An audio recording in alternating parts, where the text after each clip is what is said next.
Balen villain भइरहेछ के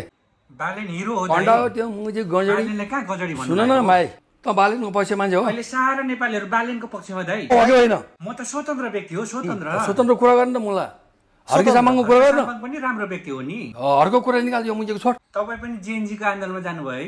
गएन त तपाई जेएनजी हो र अनि आन्दोलनमा जानु भएको मेरो छोराहरु चाहिँ जेएनजी छोरालाई पठाउनु पर्छ नि अनि तपाई चाहिँ किन उनीहरूले माग दिएको साइबरको थियो के बाबु बालेन शाह कसको गोटी प्रचण्डको गोट त भने भाइ प्रधानमन्त्री हो बालेन शाह तपाईले के भन्नु भएको के सोच्नु भएको बालेन शाहलाई के 6 महिनापछि बालेन शाह प्रधानमन्त्री बन्दैछ एक महिना टेक न ए तपाई प्रधानमन्त्री हुने के छ जनताले चाहे जो पनि हुन्छ भाइ जनताको हातमा छ जनताले बालेन शाहलाई चाहेका तपाईलाई चाहेर खोइ बालेन शाह अहिले आइरहेको छ नि त अब नेपाली सिडिउल आइसक्यो 12 मिलेको रहेछ रसँग मिलेको रहेछ माओवादीको चाहिँ चम्चाइ रहेछ त अब तपाईको भन्ने अनुसार बालेन शाह चाहिँ गलत बाटोमा हिँडेको त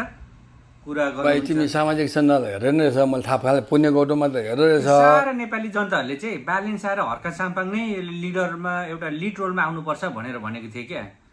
अनि तपाई चाहिँ आफू प्रधानमन्त्री भन्नुहुन्छ अनि उनीहरु चाहिँ के नआउनु पर्ने ठिक छ भाइ अहिलेको लागि